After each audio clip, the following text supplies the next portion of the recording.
it's Christy. Welcome back to my channel. Today I'm going to be making a card using Lawn Fawn's Little Woodland Library and Butterfly Kisses.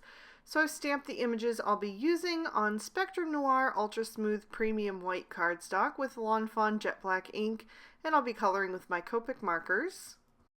I'm going to begin with my squirrel. Since red squirrels are my favorite animal, I'm going to color this one to look like that.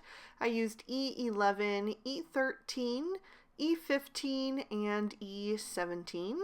Starting with the E17 and laying in some shadows down the left side of the body so that the highlight will be on the face.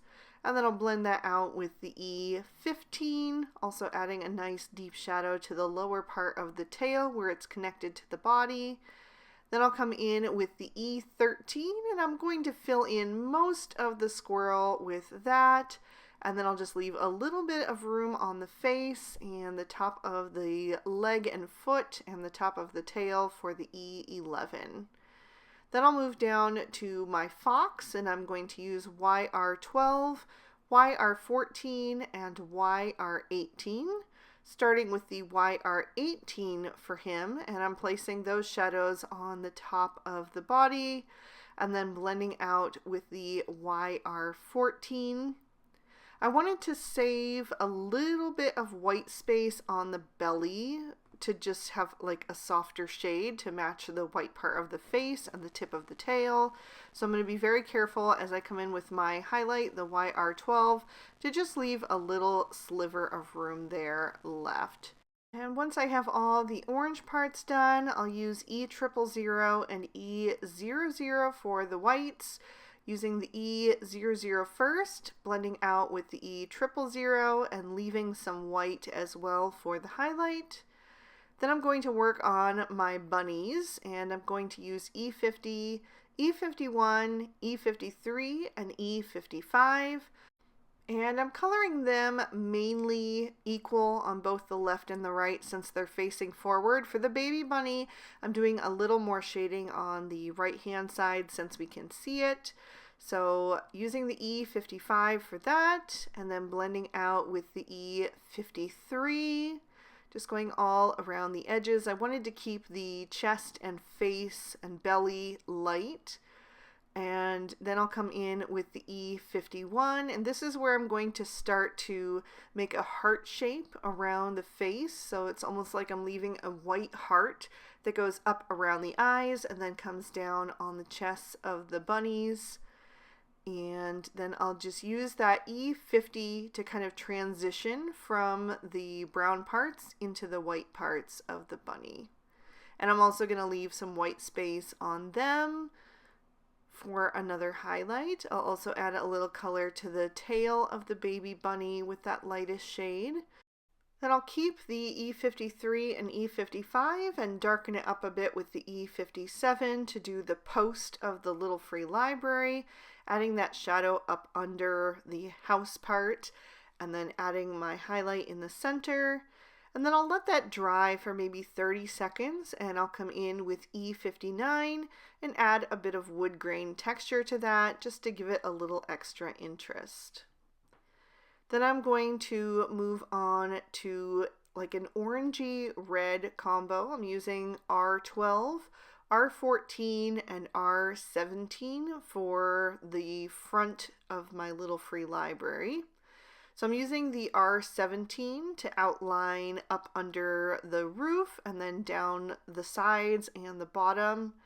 And then I'll come in with the R14 to start to blend that out and fill in with the R12.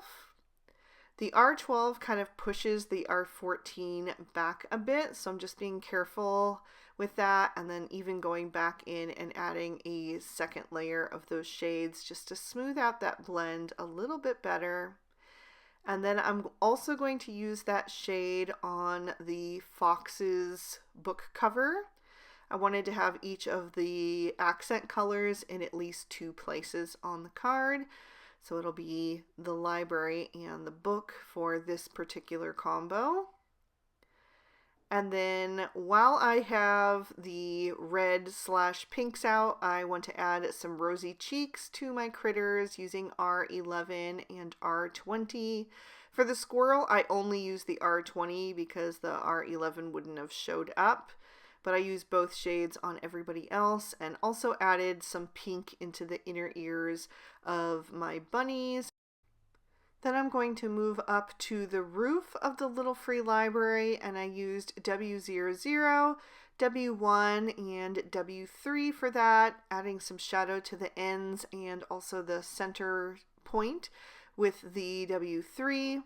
Although I will say I should have let this dry a little bit longer, because adding those lighter W shades right next to the red while the red was still wet made the red kind of creep up into the right hand side of the roof a bit.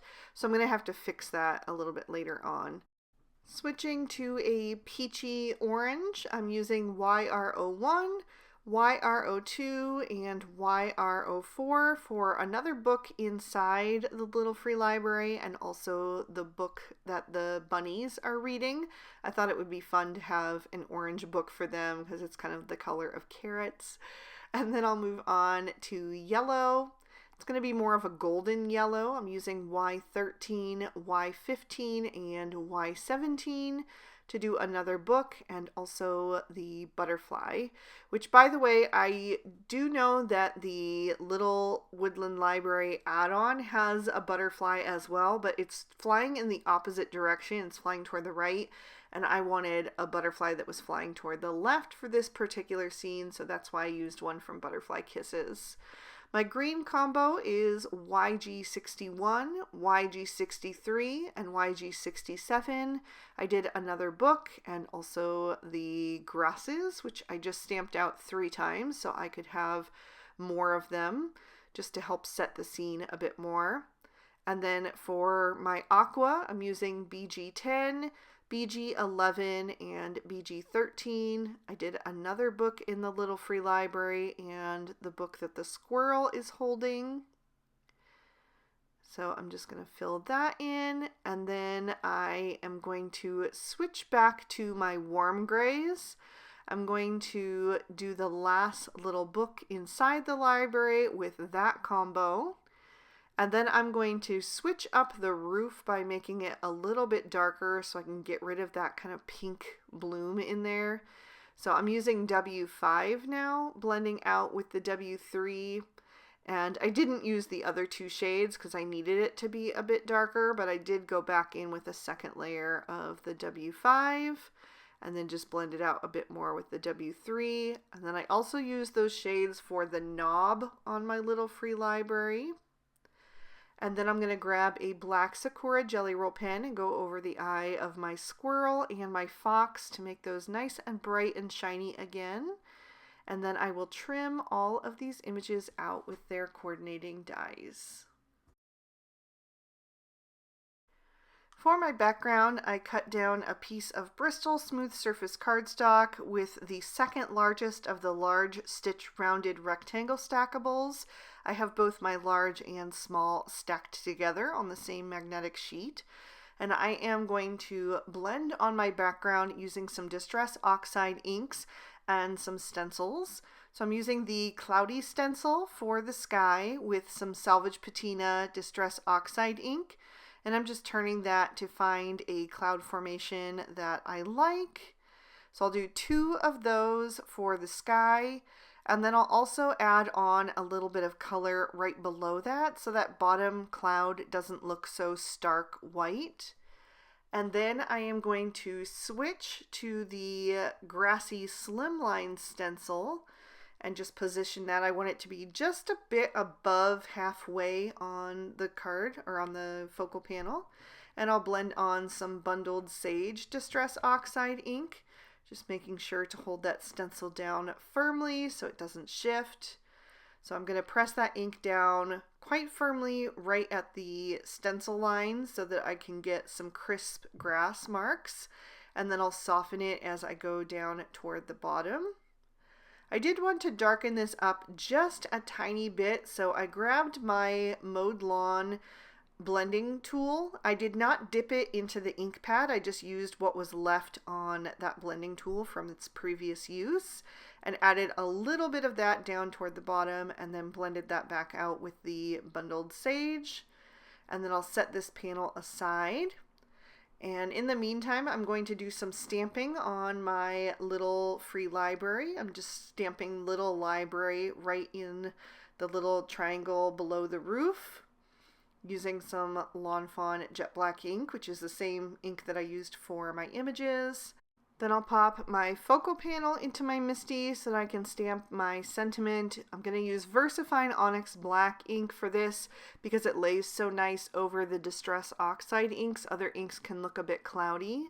So I'm doing I Hope Your Day is Literally the Best. And then I am also going to stamp a little butterfly trail in the top right corner, but I want that to be lighter, so I only stamped it once. Then I'll pop my card base in my MISTI so I can stamp on the inside. It is Lawn Fawn Craft cardstock, and I'm stamping in walnut ink. And I did the little skunk with his glasses, which is so cute, and the You Are Tops in My Book sentiment. Next, I want to use some pattern paper. I'm going to pull some out of the new Falling Leaves 6x6.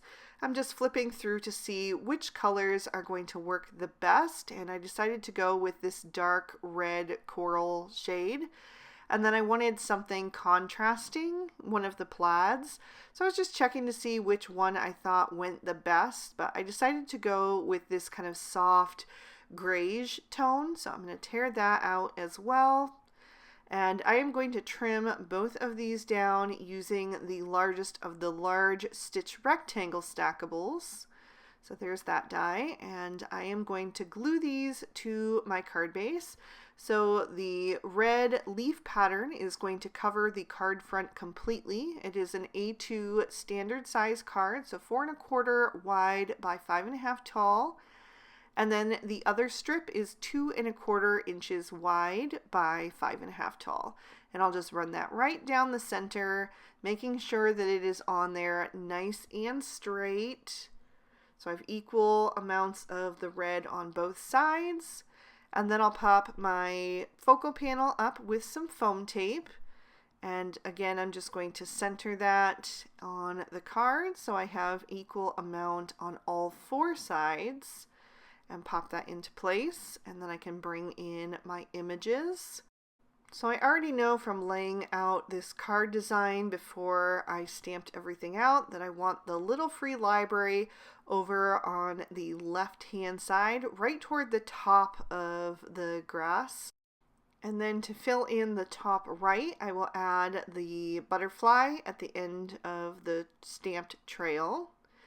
The rest of the images I want to kind of lay out and figure out the placement of, because it is a little bit tight in the space below the grass line but above the sentiment. So I just want to make sure I have everything placed how I want it before I start adhering things down, because this glue does dry very quickly. So I wanted one of those little tufts of grass at the base of the little free library, but toward the center of the cards. It would kind of be between the library and the bunnies.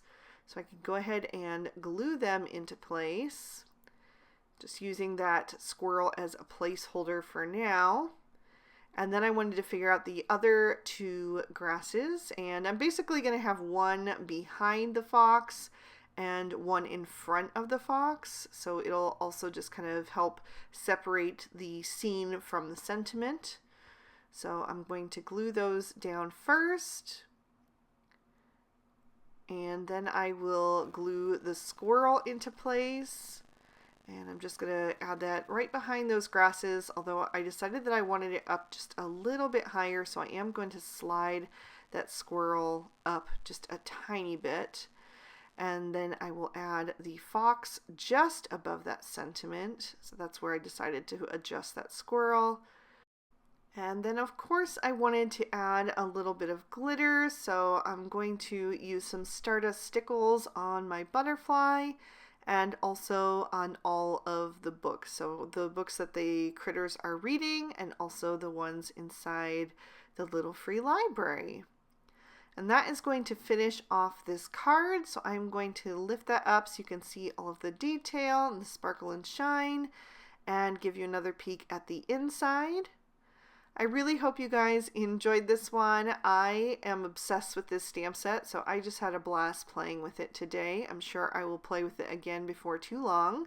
If you enjoyed it, please be sure to hit that like button and leave me a comment down below. I love to hear from you. Subscribe to my channel if you haven't already, and ring that notification bell if you want to be alerted when I post new videos.